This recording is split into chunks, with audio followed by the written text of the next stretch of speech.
السلام عليكم ورحمة الله وبركاته.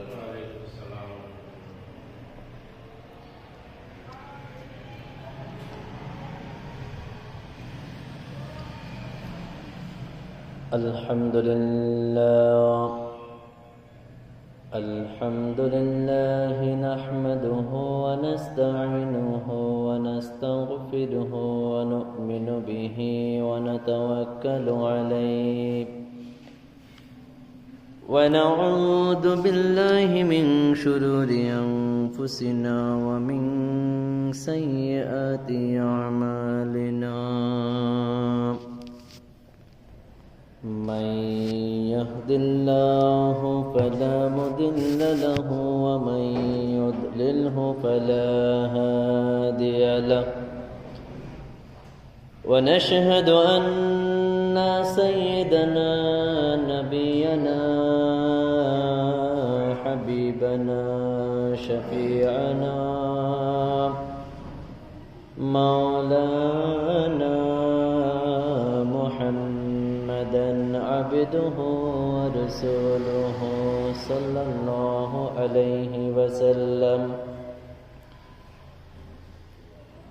أما بعد فقد قال الله تعالى في كلامه المجيد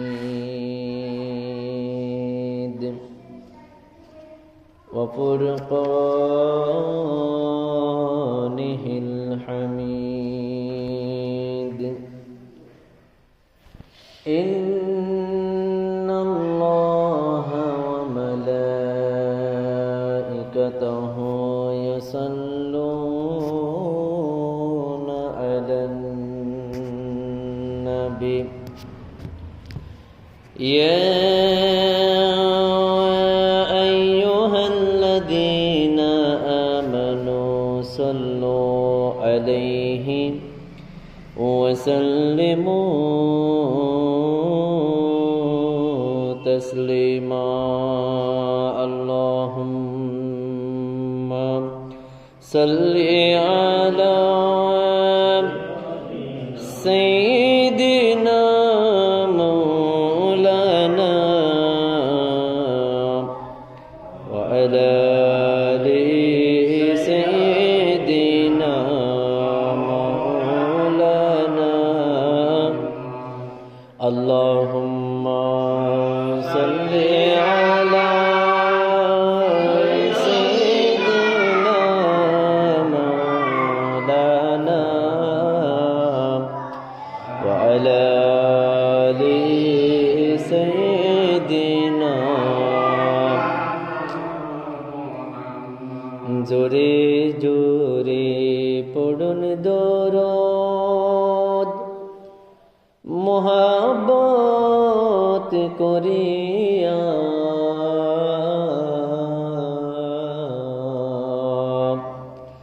আমাদের দরুদ শুনেন নবীজি রোজা পাকে তাকিয়া।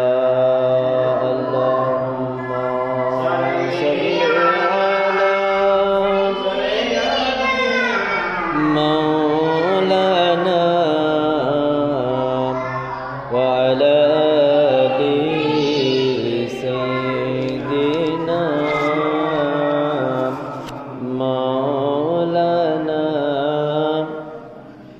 সৃষ্টি কুলের সবই বলে আজকে মোদের খুশির দিন। দোরাতে তশরিফ আনলেন যিনি রহমাতুল লিল আলামিন। আল্লাহুম্মা সাল্লি আলা সাইয়্যিদিনা ওয়া আলা আলি সাইয়্যিদিনা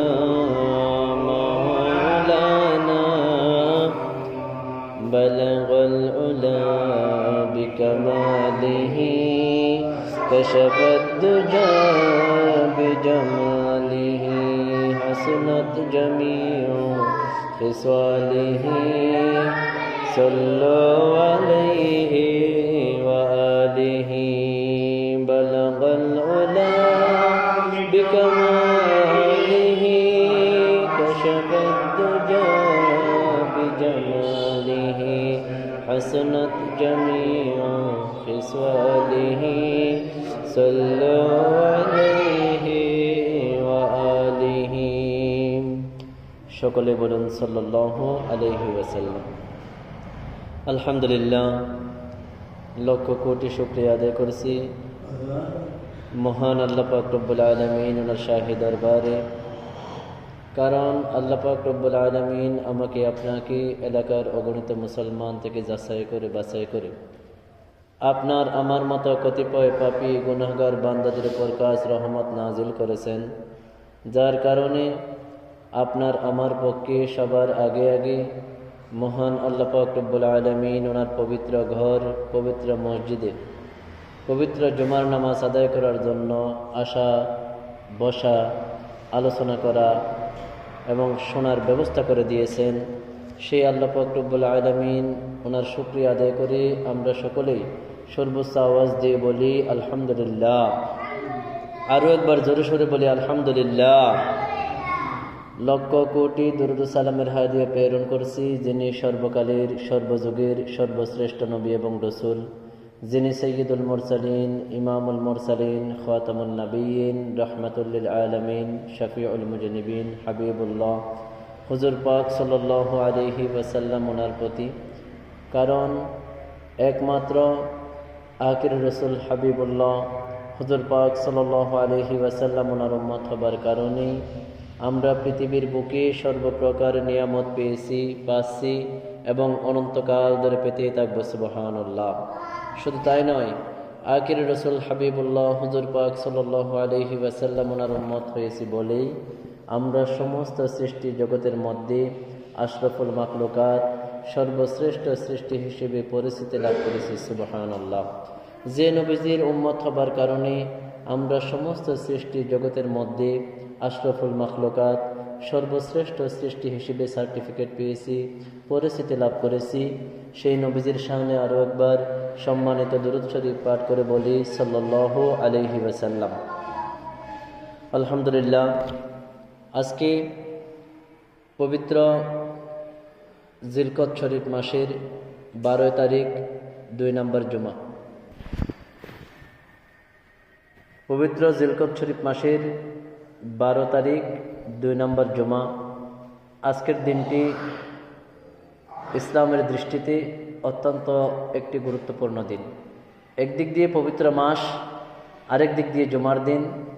অন্য দিক দিয়ে আজকে 12 তারিখ হওয়ার কারণে, নবীজির সাথে সম্পর্কযুক্ত হওয়ার কারণে আজকের দিনটি অনেক দিক দিয়ে ফজিলতপূর্ণ, বরকতপূর্ণ, রহমতপূর্ণ, সাকিনাপূর্ণ। সুবহানাল্লাহ। কাজে আমি সমস্ত এলাকাবাসীকে অনুরোধ করব, এখনো পর্যন্ত যারা মসজিদে আসেন নাই, জুমার দিনের সম্মানার্থে আমাদের প্রত্যেকের উচিত তাড়াতাড়ি মসজিদে চলে আসা। আল্লাহ পাক রব্বুল আলামিন সবাইকে আসার তৌফিক দান করুন। সকলে বলুন আমিন।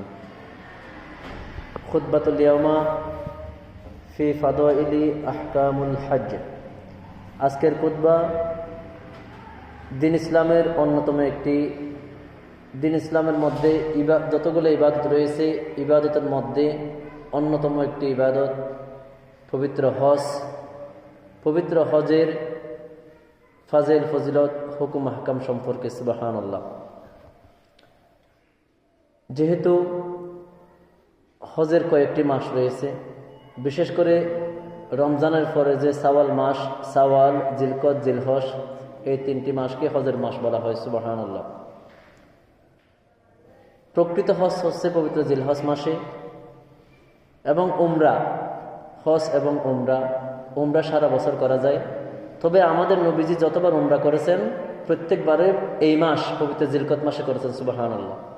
এই জন্য অন্যান্য মাসের উমরা করা আর জিলহজ মাসের উমরা করা অনেক ব্যবধান রয়েছে। হাদিস শরীফে বলা হয়েছে জিলকদ মাসের উমরা অন্যান্য মাসের উমরার চাইতে অনেক গুণ বেশি ফজিলতপূর্ণ। সুবহানাল্লাহ।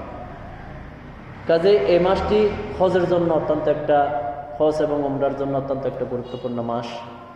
আল্লাহ পাক রব্বুল আলামিন পবিত্র কোরআন শরীফে এবং নবীজি পবিত্র হাদিস শরীফের অসংখ্য হাদিস শরীফে পবিত্র হজ এবং উমরার ফাজেল, ফজলত, হুকুম, আহকাম সম্পর্কে বর্ণনা করেছেন। সুবহানাল্লাহ।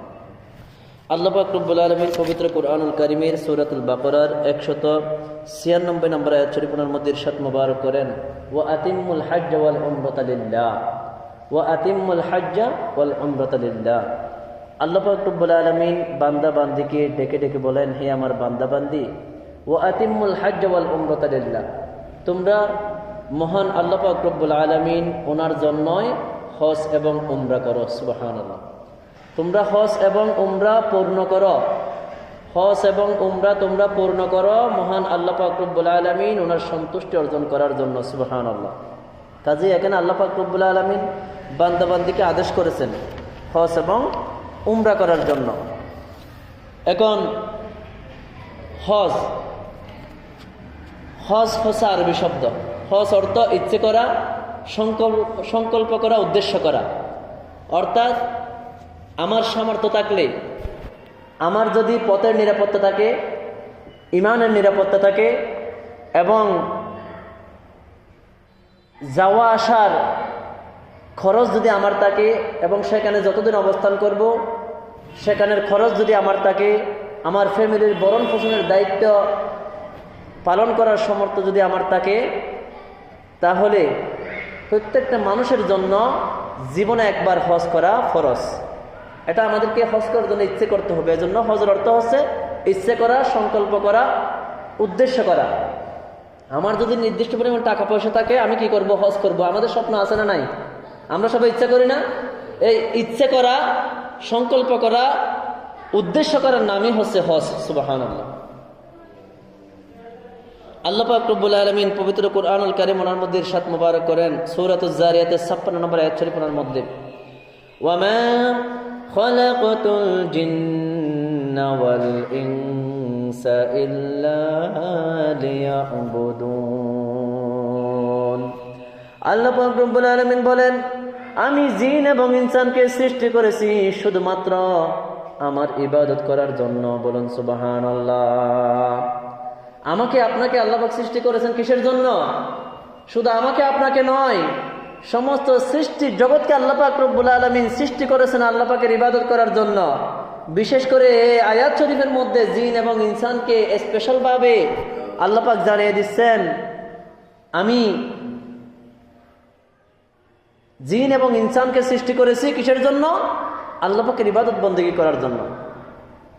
এই আয়াত শরীফের ব্যাখ্যায় মুফাসসিরিনে কিরামগণ বলেছেন, লিয়াবুদুনের ব্যাখ্যায় লিয়ারিফুন, অর্থাৎ জিন এবং ইনসান ইবাদত বন্দেগী করতে করতে, ইবাদত বন্দেগীর মাধ্যমে আল্লাহ পাকের মহব্বত মারিফত এতটুকু হাসিল করবে যে মহব্বত মারিফত পাওয়ার কারণে একজন বান্দা দুনিয়াতেও সফল হবে এবং কবর, হাসর, নসর, মিজান, ফুলসিরাতেও পরকালেও সে সফলতা লাভ করবে। বলুন সুবহানাল্লাহ।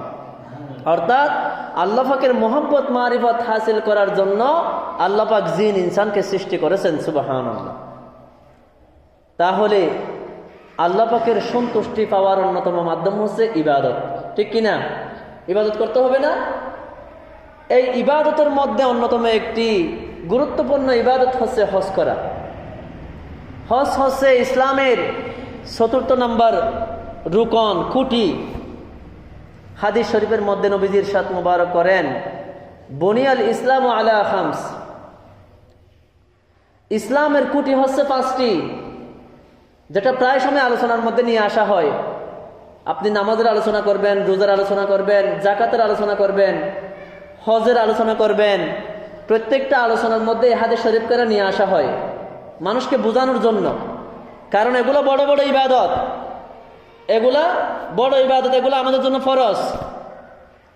নবীজি বলেন, বুনিয়াল ইসলামু আলা খামস, ইসলামের খুঁটি, ইসলামের পিলার হচ্ছে 5টি। এই ইসলামটা সুন্দরভাবে দাঁড়িয়ে থাকার জন্য, সুন্দরভাবে টিকে থাকার জন্য 5টি পিলারের মাধ্যমে ইসলামকে মজবুত করা হয়েছে। সুবহানাল্লাহ। শাহাদাতি আল্লাহ ইলাহা ইল্লাল্লাহ ওয়া আন্না মুহাম্মাদান রাসূলুল্লাহ সাল্লাল্লাহু আলাইহি ওয়াসাল্লাম। এক নম্বর কালিমা। আমরা তো সবাই কালিমা, কেউ কালিমা পড়ে মুসলমান হয়েছে, আর কেউ জন্মগতভাবে আমার বাবাও মুসলমান, আমার দাদাও মুসলমান, সেজন্য আমিও মুসলমানের ঘরে জন্মগ্রহণ করেছি, সে হিসেবে আমরা মুসলমান। এরপরে মুসলমান হওয়ার পরে নবীজি বলেন ইকামিস সালাহ, নামাজ কায়েম করা, এটা ইসলামের গুরুত্বপূর্ণ একটি স্তম্ভ, রুকন। বলুন সুবহানাল্লাহ। এই জন্য দৈনিক আমাদের উপর 5 ওয়াক্ত নামাজ ফরজ, এটা অবশ্যই করতে হবে, আদায় করতে হবে, নিজেকেও পড়তে হবে এবং প্রতিবেশীদেরকেও, আমার ছেলে মেয়ে আলাউলাদ সবাইকে নামাজের দাওয়াত দিয়ে নামাজ এভাবে আমাদেরকে কায়েম করতে হবে। এটা কালিমার পরে, মুসলমান হওয়ার পরে প্রথম নম্বর আমল। ওয়া ইতাইজ যাকাত। এরপর 3 নম্বরে হচ্ছে সামর্থ্য থাকলে সম্পদের জাকাত দেওয়া। আপনার উপর জাকাত যখন ফরজ হবে, সম্পদের জাকাত দেওয়া এটা আমাদের জন্য ফরজ। এটা ইসলামের 3 নম্বর রুকন, 3 নম্বর পিলার, 3 নম্বর স্তম্ভ। সুবহানাল্লাহ। ওয়াল হজ। 4র্থ নম্বর রুকন হচ্ছে হজ করা। আপনার যদি হজে যাওয়া আসার টাকা পয়সা থাকে, সেখানে গিয়ে ফিরে আসা পর্যন্ত যদি আপনার তৌফিক থাকে, পথের নিরাপত্তা থাকে, ইমানের নিরাপত্তা থাকে, কোনো বাধা যদি আপনার না থাকে, জীবনে একবার হজ করা মুসলমান নরনারীর জন্য কি ফরজ। সুবহানাল্লাহ। এরপরে ওয়াসওয়ামি রমাদান, রমজান মাসে রোজা রাখা। যাই হোক, এই 5টি বড় বড় ইবাদতের মাধ্যমে ইসলামটাকে আল্লাহ পাক রব্বুল আলামিন মজবুত করেছেন, শক্তিশালী করেছেন। সুবহানাল্লাহ। তাহলে এখান থেকে অন্যতম একটি রুকন, অন্যতম একটি বড় ইবাদত হচ্ছে হজ। সামনে জিলহজ শরীফ মাস আসতেছে, যারা হজ করবেন ওনারা এখন থেকে প্রস্তুতি নিচ্ছেন, অনেকেই চলে গিয়েছেন। এই হজ সম্পর্কে, হজ আমরা কোথায় করব, কিভাবে করব, এগুলো কিন্তু হাজী সাহেবদেরকে একটি গাইড বুক দেওয়া হয়, একটি বই দেওয়া হয় হজ করার জন্য, হজ করার আগে। সেজন্য এত বিস্তারিত আলোচনা এই জুমার মধ্যে করা সম্ভব নয়। আমরা হজের গুরুত্ব সম্পর্কে জানব এবং কোথায় গিয়ে আমরা হজ করব। এই যে কাবা শরীফ, এটি আল্লাহ পাক রব্বুল আলামিন দুনিয়ার বুকে আমাদের জন্য একটা কত বড় নিয়ামত আল্লাহ পাক রব্বুল আলামিন আমাদেরকে দিয়েছেন, সেটা আমরা আলোচনা করলেই বুঝতে পারব। আল্লাহ পাক রব্বুল আলামিন পবিত্র কোরআনুল কারিমে সূরাত আল ইমরানের 96 এবং 97 নম্বর আয়াত শরীফের মধ্যে ইরশাদ মুবারক করেন, ইন্না আউওয়ালা বাইতি উদিআ লিন-নাস, ইন্না আউওয়ালা বাইতি উদিআ লিন-নাস লাল্লাযী বিবাক্কাতা মুবারাকান ওয়া হুদাল লিল আলামিন। আল্লাহ পাক রব্বুল আলামিন বলেন, নিশ্চয় মানুষের জন্য সর্বপ্রথম যে ঘরটি স্থাপন করা হয়েছে, যে ঘরটি নির্মাণ করা হয়েছে, সেটি হচ্ছে মক্কায়। বলুন সুবহানাল্লাহ। এখানে বিভাগটা বলা হয়েছে, মানুষের জন্য সর্বপ্রথম যে ঘরটি বানানো হয়েছে পৃথিবীর বুকে, আসমানের নিচে, জমিনের উপরে, সর্বপ্রথম যে ঘরটি আল্লাহ পাক নির্মাণ করেছেন, সে ঘরটি কোথায়? মক্কায়। সুবহানাল্লাহ। ওয়া হুদাল লিল আলামিন, যেটা সমস্ত বিশ্ববাসীর জন্য হেদায়েতের কেন্দ্রস্থল। সুবহানাল্লাহ। অর্থাৎ সমস্ত বিশ্ববাসী ওই কাবা শরীফ থেকে হেদায়েত প্রাপ্ত হয়েছে। সব দিকে কাবা শরীফ থেকে ইসলামের আলো ছড়িয়ে পড়তে পড়তে বাংলাদেশ, ভারত, চীন, জাপান, সারা বিশ্বের মধ্যে আল্লাহ পাক রব্বুল আলামিন হেদায়েতের বাণী পৌঁছে দিয়েছেন এই মক্কা শরীফ থেকে। মুসলমানের জন্য প্রথম ঘর কাবা শরীফ যেটা নির্মাণ করেছেন সেটা থেকে। বলুন সুবহানাল্লাহ। সেটি হচ্ছে মক্কায়। আল্লাহ পাক বলেন, ফিহি আয়াতুম বাইয়িনাতুম মাকাম ইব্রাহিম, যেখানে আল্লাহ পাক রব্বুল আলামিন ওনার অসংখ্য নিদর্শন রয়েছে, বিশেষ করে মাকাম ইব্রাহিম। মাকাম ইব্রাহিম বলা হয় আল্লাহ পাক রব্বুল আলামিন এই কাবা শরীফ সর্বপ্রথম নির্মাণ করেছেন হযরত আদম আলাইহিস সালামের মাধ্যমে। এরপর যুগে যুগে অনেক নবী রাসূলের মাধ্যমে কাবা শরীফ সংস্কার করেছেন। হযরত ইব্রাহিম খলিলুল্লাহ আলাইহিস সালাম এবং ইসমাইল আলাইহিস সালাম ওনারা যখন কাবা শরীফ মেরামত করতেছেন, কাবা শরীফের দেওয়ালগুলা তৈরি করতে করতে যখন উঁচু হয়ে যেত, তখন কাজ করতে যখন কষ্ট হতো, একটি পাথরের উপর দাঁড়িয়ে হযরত ইব্রাহিম খলিলুল্লাহ আলাইহিস সালাম দেওয়ালের কাজগুলো করতেন। সুবহানাল্লাহ। ওই পাথরের মধ্যে দাঁড়াতে দাঁড়াতে পাথরের মধ্যে একটি হযরত ইব্রাহিম খলিলুল্লাহ আলাইহিস সালামের কদম মুবারকের ছাপ মুবারক পড়েছে। ওই পাথরটি এখনো কাবা শরীফের পাশে অবস্থিত। সুবহানাল্লাহ। সেটাকেই বলা হয় মাকাম ইব্রাহিম। ইব্রাহিম আলাইহিস সালামের একটি মাকাম, একটি নিদর্শনের স্থান। বলুন সুবহানাল্লাহ। আল্লাহ পাক বলেন ফিহি আয়াতুম বাইয়িনাতুম মাকাম ইব্রাহিম, যেখানে আল্লাহ পাকের অসংখ্য নিদর্শন রয়েছে, বিশেষ করে একটি আল্লাহ পাক দেখিয়ে দিচ্ছেন মাকাম ইব্রাহিম, ওই পাথরটা। সুবহানাল্লাহ। যে মাকাম ইব্রাহিম সম্পর্কে আল্লাহ পাক রব্বুল আলামিন সূরাতুল বাকারার 125 নম্বর আয়াত শরীফের মধ্যে বলেন ওয়াত্তাখিযু মিন মাকাম ইব্রাহিম মুসাল্লা, তোমরা হযরত ইব্রাহিম আলাইহিস সালাম ওনার ওই কদম মুবারকের যে ছাপ রয়েছে, ওই পাথর সেটাকে তোমরা নামাজের স্থান বানিয়ে নাও। সুবহানাল্লাহ। এই জন্য দেখবেন যারা হজ করতে যায়, হজ এবং উমরা করতে যায়, ওনারা ওই কাবা শরীফের পাশে ওই পাথরের পিছনে করে 2 রাকাত নামাজ পড়ে, সেখানে 2 রাকাত নামাজ পড়া সুন্নত। সুবহানাল্লাহ। এটা আল্লাহ পাকের নিদর্শন। এরপর আল্লাহ পাক রব্বুল আলামিন বলেন ওয়ামান দাখালাহু কানা আমিনা, ওয়ামান দাখালাহু কানা আমিনা, ওই স্থানের মধ্যে আমার যে বান্দা প্রবেশ করবে, ঢুকবে, সে নিরাপত্তা লাভ করবে। সুবহানাল্লাহ। কেমন পবিত্র করা হয়েছে দেখেন। সেজন্য কাবা শরীফের যে মক্কা শরীফের এরিয়াটা রয়েছে, সেখানে সাপ, বিচ্ছু, এমনকি মাথার উকুন মারা পর্যন্ত নিষেধ। সেখানে কোনো প্রাণী হত্যা করা যায় না, কারণ আল্লাহ পাক বলেছেন ওয়ামান দাখালাহু কানা আমিনা, ওই স্থানের মধ্যে, ওই নিদর্শন সম্বলিত জায়গার মধ্যে আমার যে বান্দাবান্দি প্রবেশ করবে, আমার যে কোনো সৃষ্টি, কোনো প্রাণী যদি সেখানে প্রবেশ করে, সে নিরাপত্তা লাভ করবে। সুবহানাল্লাহ। একটা কাফের পর্যন্ত যদি কোনো ব্যক্তি, একটা কাফের একজন আরেকজনকে দৌড়াচ্ছে মারার জন্য, সে যদি ওই কাবা শরীফের ভিতরে ঢুকে যায়, আঙ্গিনার মধ্যে ঢুকে যায়, তাকে আর কেউ হত্যা করে না, কারণ কাবা শরীফের সম্মান রয়েছে, ইজ্জত রয়েছে। সুবহানাল্লাহ। এটাই আল্লাহ পাক বলেন ওয়ামান দাখালাহু কানা আমিনা, এই স্থানের মধ্যে যারা প্রবেশ করবে, দাখিল হবে, তারা পরিপূর্ণ নিরাপত্তা লাভ করবে। সুবহানাল্লাহ। এরপর আল্লাহ পাক বলেন ওয়ালিল্লাহি আলান নাসি হিজ্জুল বাইতি মান ইসতাতা ইলাইহি সাবিলা, ওয়ালিল্লাহি আলান নাসি হিজ্জুল বাইতি মান ইসতাতা ইলাইহি সাবিলা। এই জন্য আল্লাহ পাক রব্বুল আলামিন মানুষের জন্য আল্লাহর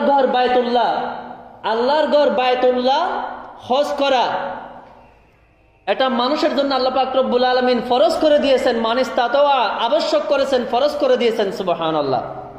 ইলাইহি সাবিলা, যাদের পাতে রয়েছে, সম্বল রয়েছে, হজ করার মতো যাদের সামর্থ্য রয়েছে, তাদের জন্য আল্লাহ পাক রব্বুল আলামিন এই বায়তুল্লাহ তাওয়াফ করা, হজ করা মানুষের জন্য আল্লাহ পাক ফরজ করে দিয়েছেন। সুবহানাল্লাহ। এই জন্য আমাদের ইবাদতের যে বিষয়গুলো রয়েছে, সেখান থেকে অন্যতম একটি বিষয় হচ্ছে হজ। বলুন সুবহানাল্লাহ। এরপর আল্লাহ পাক রব্বুল আলামিন বলেন ওয়ামান কাফারা ফা ইন্নাল্লাহা গনিয়্যুন আনিল আলামিন, যাকে আমি সামর্থ্য দিয়েছি, যে ব্যক্তির উপর হজ ফরজ হয়েছে কিন্তু সে অস্বীকার করেছে, ওয়ামান কাফারা, যে ব্যক্তি অস্বীকার করেছে, হজ করে নাই, এইরকম ব্যক্তি আমাদের এখানে আছে না নাই? অনেক টাকা পয়সার মালিক, আমরা বলি আমার মেয়ে একটু উপযুক্ত আছে, তাকে বিবাহ দিয়ে আমি হজে যাব। মেয়ে বিয়ে দেওয়ার মধ্যে হজের মধ্যে কোনো সম্পর্ক নাই। আমরা বলি আমার একটা বাড়ি উঠতেছে, বাড়িটা কমপ্লিট ক্লিয়ার হলে আমি কি করব? আমার ছেলেকে বিদেশে পাঠিয়ে মোটামুটি একটু স্বাবলম্বী হলে আমি হজ করব। আমরা এরকম আশা করি কি করি না? এগুলো কিন্তু আমাদের জন্য মারাত্মক ভুল। আপনার উপর সামর্থ্য হয়েছে, আপনার উচিত এই আপনার উপর ফরজটা আদায় করে নেওয়া, এটা আপনার জন্য ফরজ। আল্লাহ পাক বলেন ওয়ামান কাফারা, যে ব্যক্তি অস্বীকার করবে, সামর্থ্য থাকার পরেও যে ব্যক্তি হজ করবে না, ফাইন্নাল্লাহা গনিয়্যুন আনিল আলামিন, নিশ্চয় আল্লাহ পাক রব্বুল আলামিন সমস্ত পৃথিবী থেকে, সমস্ত আলম, সমস্ত পৃথিবীর ধন সম্পদ, সমস্ত মানুষ থেকে আল্লাহ পাক বেনিয়াজ, উনি কারো মুকাফিক্কি নন, উনি ধনী। বলুন সুবহানাল্লাহ। অর্থাৎ আপনি আমি হজ করলেও আল্লাহ পাকের কিছু আসে যায় না, না করলেও আল্লাহ পাকের কিছু আসে যায় না। এই জন্য হযরত আব্দুল্লাহ ইবনে উমর রাদিয়াল্লাহু তাআলা আনহু উনি হাদিস শরীফের ওনার থেকে বর্ণিত হাদিস শরীফের মধ্যে এসেছে, যখন কোনো ব্যক্তি যখন সামর্থ্য থাকার পরেও হজ করবে না, তাকে আল্লাহ পাক রব্বুল আলামিন মৃত্যুর পরে তার কপালের মধ্যে কাফের লিখে কবরের মধ্যে তুলবেন। বলুন নাউযুবিল্লাহ। আপনি মারা গেছেন, আপনার কপালের মধ্যে কাফের শব্দটা লিখে দিবে, কারণ আপনি কুফরি করেছেন, অস্বীকার করেছেন। ওয়ামান কাফারা, উনি এই আয়াত শরীফ পেশ করলেন। আল্লাহ পাক কোরআন শরীফে বলেছেন যে ব্যক্তি অস্বীকার করবে। এই জন্য কেউ যদি ইচ্ছে করে যদি হজ না করে, হজ ফরজ হওয়ার পর, তাহলে মারা যাওয়ার পরে তার কপালের মধ্যে কাফের লেখা উঠবে। বলুন নাউযুবিল্লাহ। আমরা দেখি না, যদি দেখতাম আমরা হজের প্রতি এরকম গুরুত্ব দিতাম। যাই হোক, হজ এটা কত বড় ফজিলতপূর্ণ দেখেন, হাদিস শরীফের মধ্যে এসেছে, আমি সংক্ষেপে বলতেছি। আল উমরাতু ইলাল উমরাতি কাফারাতুল লিমা বাইনাহুমা। আপনি এক বছর উমরা করেছেন, উমরা তো বারবার করা যায়, এরপর আবার আগামী বছর করেছেন। এই এক বছর উমরার মাঝখানে যে সময়টা অতিবাহিত হয়েছে, সেখানে যদি আপনার কোনো গুনাহখাতা হয়, এই উমরা এবং ওই উমরার মাঝখানের সময়ের গুনাহখাতাগুলো আল্লাহ পাক মাফ করে দিবেন। সেটা কাফারা হিসেবে আল্লাহ পাক আদায় করে নেবেন। সুবহানাল্লাহ। ফজিলত আছে না নাই? এটা উমরার কথা বলা হয়েছে। এরপরে নবীজি বলেন ওয়াল হাজ্জুল মাবরুরু লাইসা লাহু জাযাউ ইল্লাল জান্নাহ। এবং যে ব্যক্তি ফরজ হজ করবে, যার উপর হজ ফরজ হয়েছে, সে হজ ফরজ আদায় করলো, তার বিনিময় শুধু গুনাহ মাফ হবে তা নয়, তার বিনিময় হচ্ছে জান্নাত। সুবহানাল্লাহ।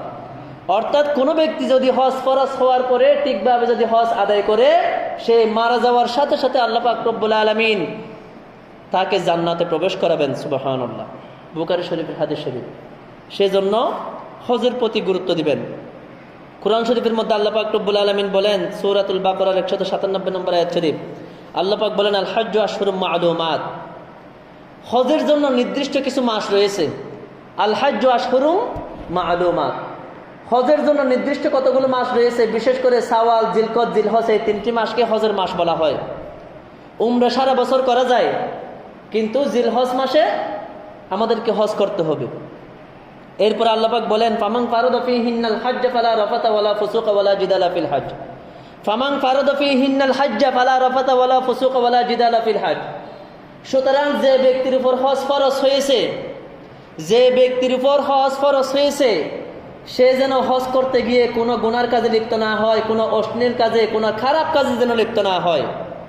আল্লাহ পাক আবার শর্ত দিচ্ছেন, হজ করতে যাব শুধু তাই নয়। এই জন্য ইমাম মুস্তাহিদগণ বলেছেন, একজন মহিলা যদি সারা পৃথিবীর বাচ্চা হয়, তার যদি মাহরাম না থাকে, একজন পুরুষ যদি না থাকে, তাকে নিয়ে যাওয়ার এবং নিয়ে আসার। একজন তার যদি মাহরাম না থাকে, পরিবারের যদি একজন সদস্য পুরুষ না থাকে, সে সারা পৃথিবীর মালিক হলেও তার জন্য হজ ফরজ নয়। কারণ সে হজে গেলে বেপরদা হওয়ার সম্ভাবনা আছে না নাই? গুনার কাজ করতে আল্লাহ পাক নিষেধ করেছেন। ফামান ফারাদা ফীহিন্নাল হাজ্জ ফালা রাফাতা ওয়ালা ফুসুকা ওয়ালা জিদালা ফিল হজ। এখন তো আমরা, আমার টাকাটা কি সুদের টাকা, নাকি ঘুষের টাকা, নাকি আরেকজনের জায়গা জমি আত্মসাৎ করার টাকা, এটা আমরা হিসাব করি না। আমার টাকা হয়েছে, আমি হজ করতে যাই। আমার টাকাটা হালাল হতে হবে। যদি হালাল টাকা না হয়, আপনি সারা পৃথিবীর বাচ্চা হলেও আপনার উপর হজ ফরজ নয়। হজ অনেক গুরুত্বপূর্ণ একটা বড় ইবাদত। এরপরে আল্লাহ পাক রব্বুল আলামিন বলেন ওয়ামা তাফআলু মিন খায়রি ইয়ালামহুল্লাহ। তোমরা যে নেক কাজ করো, নামাজ পড়ো, রোজা রাখো, হজ করো, যাকাত দাও, তুমি কিভাবে করতেছ সেটা আল্লাহ পাক রব্বুল আলামিন জানেন। বলুন সুবহানাল্লাহ। এখন তো আমরা অনেক হাজিরা রয়েছি, আমার টাকা পয়সা হয়েছে, হজ করে আসি নামদামের জন্য, আমাকে আলহাজ বলার জন্য, এরকম আছে না নাই? হজ করার পরে সে নামাজ কালামের ঠিক থাকে না, গুনার কাজের টিপ থাকে না, 24 ঘন্টা টিভি চ্যানেলের মধ্যে বসে থাকে, এরকম হাজি আছে না নাই? আসলে দেখেন, হজ কিন্তু অনেক গুরুত্বপূর্ণ একটা বড় ইবাদত। আপনি সারা জীবন নামাজ পড়লেও আপনাকে কেউ নামাজি, এই নামাজি বলে ডাকবে না, ডাকবে না। আপনি সারা জীবন রোজা রেখেছেন, আপনাকে কেউ এই রোজাদার বলে ডাকবে না, আপনার নাম ধরে কিন্তু ডাকবে। কিন্তু আপনি যদি জীবনে একবার হজ করেন, আপনাকে হাজী সাহেব বলে ডাকা হয়। সুবহানাল্লাহ, আপনাকে হাজী সাহেব বলে ডাকা হয়। কত সম্মান বেড়ে যায় একজন হাজী সাহেবের। কিন্তু আপনার উদ্দেশ্য থাকতে হবে আল্লাহর সন্তুষ্টির জন্য, আল্লাহর সন্তুষ্টির জন্য, মানুষকে দেখানোর জন্য নয়, নামের আগে হাজী লাগানোর জন্য নয়। হাজী লাগান কোনো সমস্যা নাই, আলহাজ লাগান কোনো সমস্যা নাই, কিন্তু নিয়ত থাকতে হবে কিসের জন্য? আল্লাহ পাক রব্বুল আলামিন ওনার জন্য। এরপর আল্লাহ পাক রব্বুল আলামিন বলেন, ওয়াতাজাওয়াদু ফাইন্না খায়রাজ যাদিত তাকওয়া, ওয়াতাজাওয়াদু ফাইন্না খায়রাজ যাদিত তাকওয়া। বান্দা, তোমরা পরকালের জন্য সম্বল সংগ্রহ করো, পরকালের ফাতে সংগ্রহ করো। নিশ্চয় উত্তম পাতে হচ্ছে তাকওয়া, পরহেজগারিতা। তুমি মানুষকে দেখানোর জন্য কিছু করো না, তুমি আল্লাহ পাক ওনাকে ভয় করো, তুমি তাকওয়া অবলম্বন করো। এটা তোমার জন্য পরকালের জন্য সবচাইতে বড় সম্পদ। বলুন সুবহানাল্লাহ। ওয়াত্তাকুনি ইয়া উলিল আলবাব, হে বুদ্ধিমানগণ, হে জ্ঞানী ব্যক্তিগণ, তোমরা মহান আল্লাহ পাক রব্বুল আলামিন ওনাকে ভয় করো। বলুন সুবহানাল্লাহ। অর্থাৎ আল্লাহর ভয় আমাদেরকে করতে হবে। যেভাবে হজ করতে বলেছেন, যেভাবে আদেশ নিষেধ করেছেন, সেভাবে আমাদেরকে করতে হবে। পিয়ারে হাজিরিন, হজের ফরজ হচ্ছে তিনটি। কয়টি? হজের ফরজ হচ্ছে তিনটি। ইহরাম বাঁধা, ইহরাম বাঁধা অর্থাৎ নিয়ত করা। আপনি যে হজ করবেন, এই হজের নিয়ত করা হচ্ছে আপনার উপর ফরজ। এরপরে উকুফা আরাফা, অর্থাৎ আরাফার ময়দানে 9 জিলহজ শরীফ আরাফার ময়দানে অবস্থান করা, এটা হচ্ছে ফরজ। এরপর 3 নম্বর হচ্ছে তাওয়াফ করা, কাবা শরীফের চারপাশে 60টি চক্কর দেওয়া। 10 তারিখ থেকে 12 তারিখের মধ্যে এই 3 দিনে 60টি, এই 3 দিন 60টি করে চক্কর দেওয়া, এটা আপনার জন্য কি? ফরজ। এরপর হজের ওয়াজিব হচ্ছে 6টি, সুন্নত 60টি। এগুলা আপনাকে একটা বই দেওয়া হবে, যারা হজ করবেন সেখানে বিস্তারিত মাসালাগুলো বুঝিয়ে দেওয়া হয়। আল্লাহ পাক রব্বুল আলামিন আমাদের সবাইকে হজ করার তৌফিক দান করুন। সকলে বলুন আমিন। প্রিয় হাজিরিন, হাদিস শরীফের মধ্যে এসেছে, নবীজি বলেন, মাম মালাকা জাদা ওয়া রাহিলাতান তুবাল্লিগুহু ইলা বাইতিল্লাহ।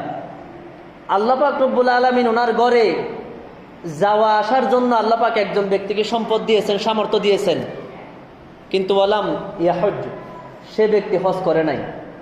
আপনাকে আল্লাহ পাক সামর্থ্য দিয়েছেন, ধন সম্পদের মালিক করেছেন, হজ করার জন্য, হজ করার মতো টাকা পয়সার মালিক করেছেন, কিন্তু আপনি কি করেন নাই? হজ করেন নাই।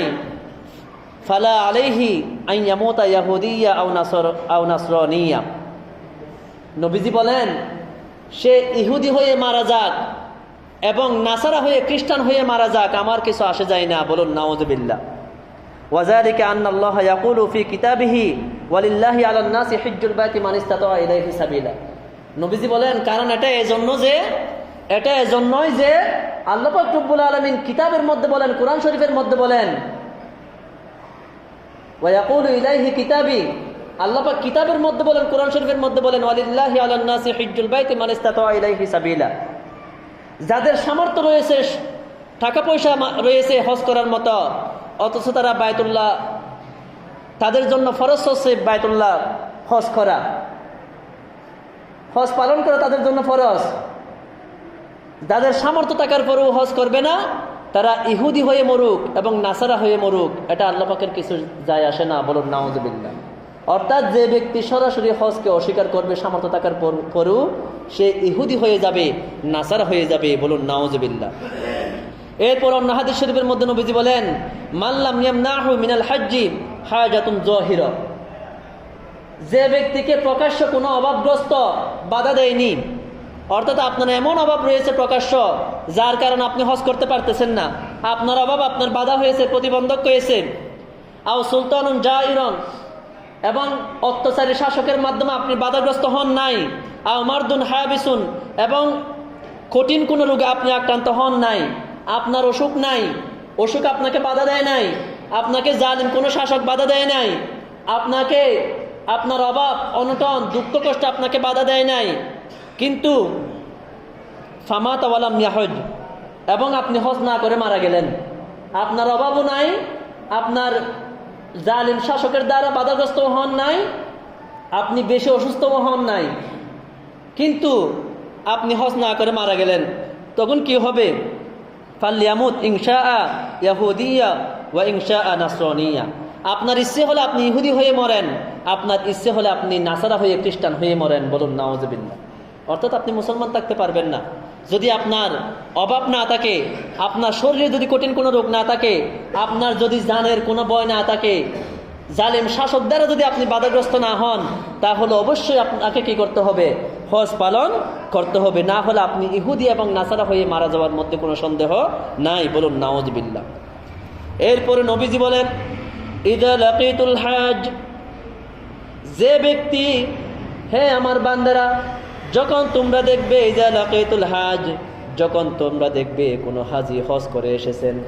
আমাদের মধ্যে হাজি সাহেবরা যখন হজ করে আসে, আমরা হাজি সাহেবকে দেখতে যাই না? হাজি সাহেবের চেহারা দেখতে যাই কেন?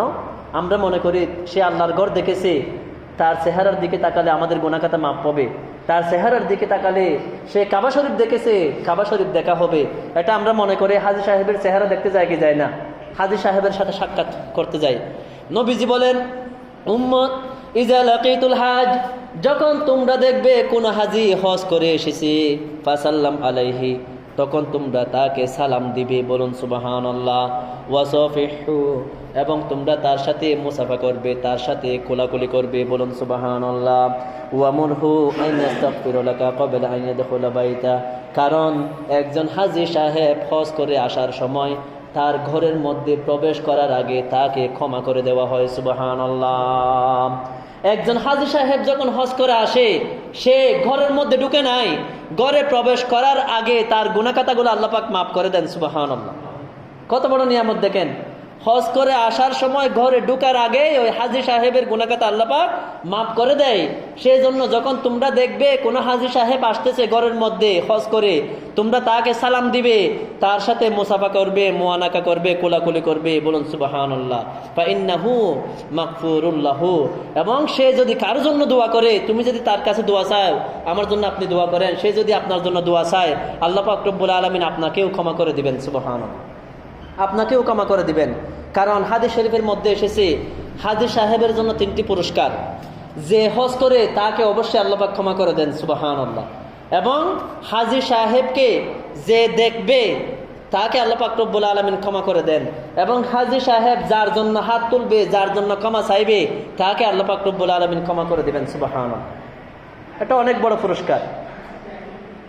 সেই জন্য কোন হাজি সাহেব দেখলে সালাম দিবেন এবং তার সাথে মুসাফা করবেন, মুআনাকা করবেন, তার সাথে কুলাকুলি করবেন, তাকে বলবেন আপনাকে তো আল্লাহ পাক ক্ষমা করেছেন, আপনি আমার জন্য একটু দোয়া করেন।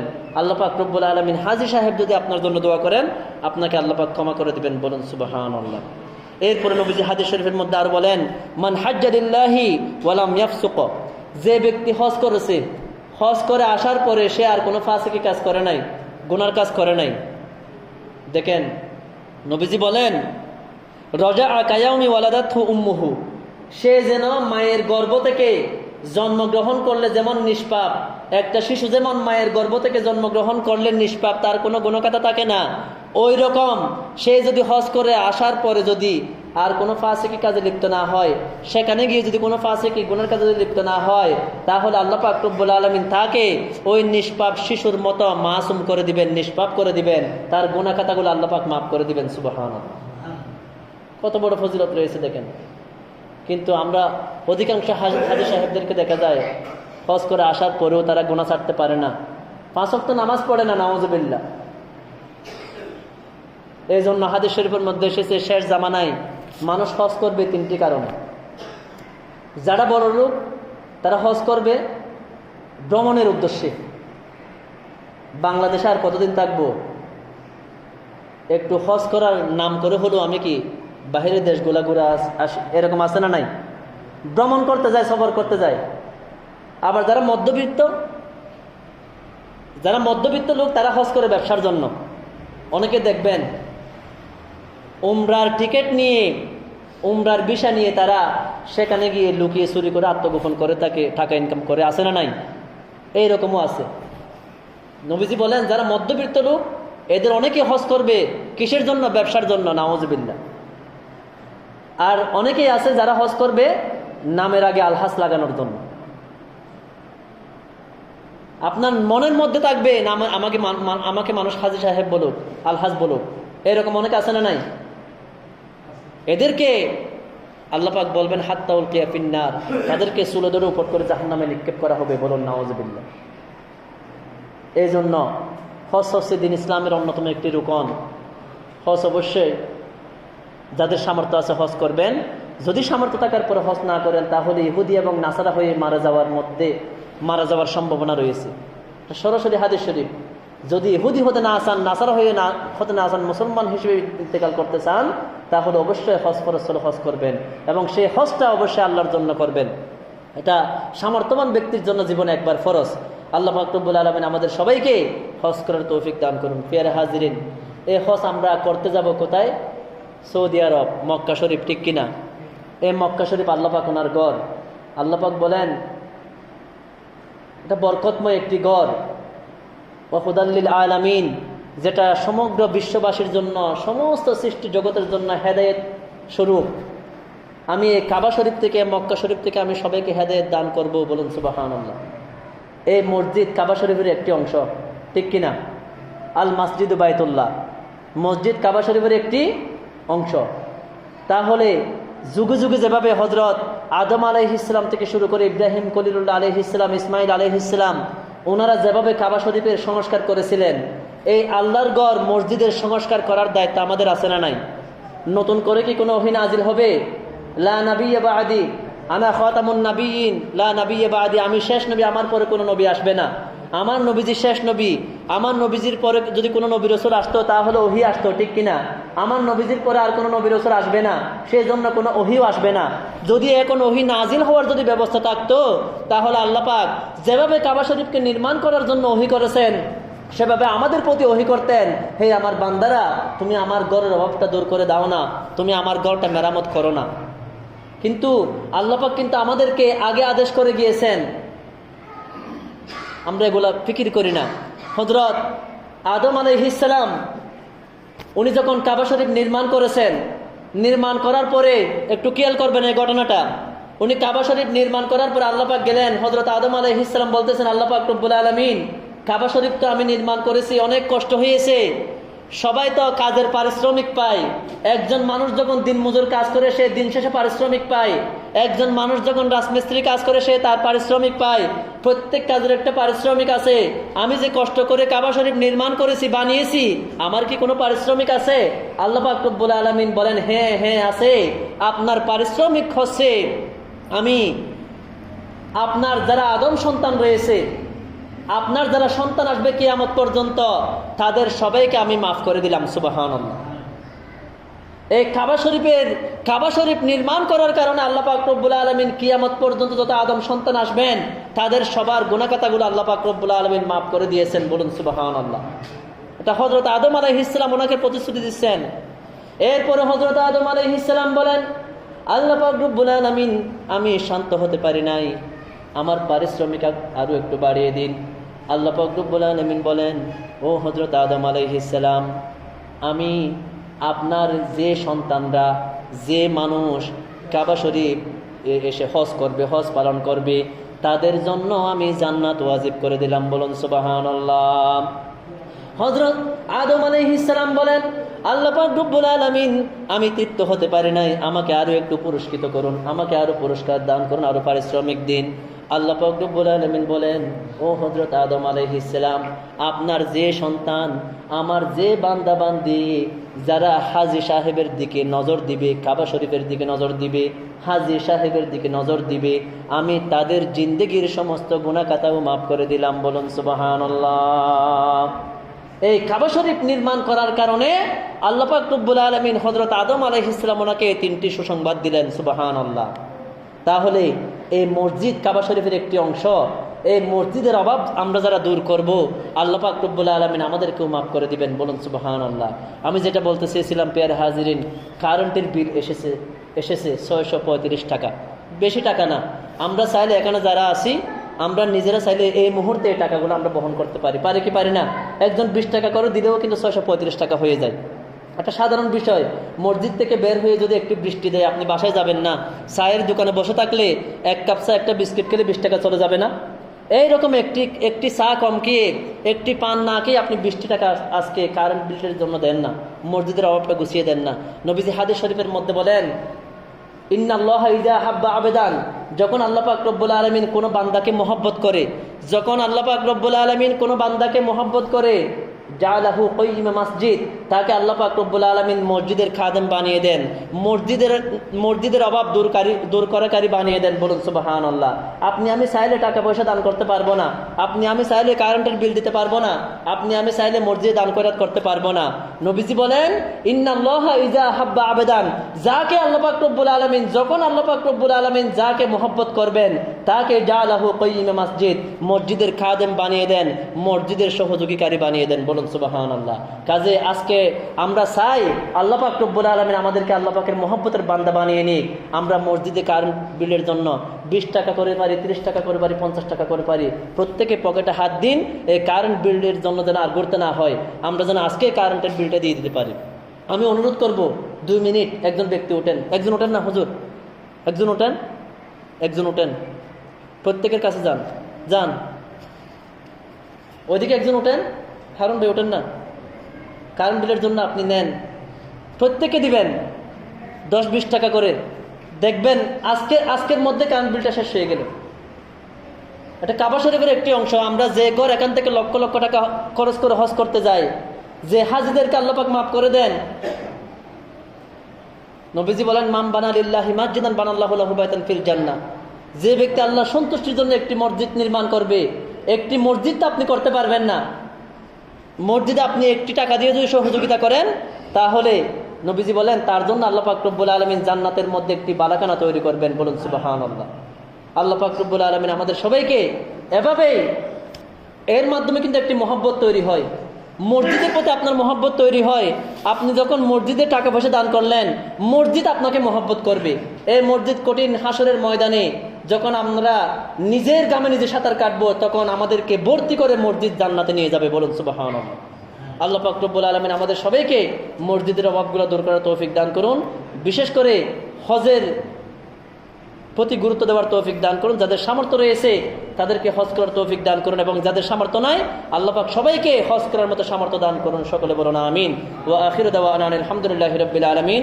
আসসালামু আলাইকুম ওয়া রাহমাতুল্লাহি ওয়া বারাকাতুহু।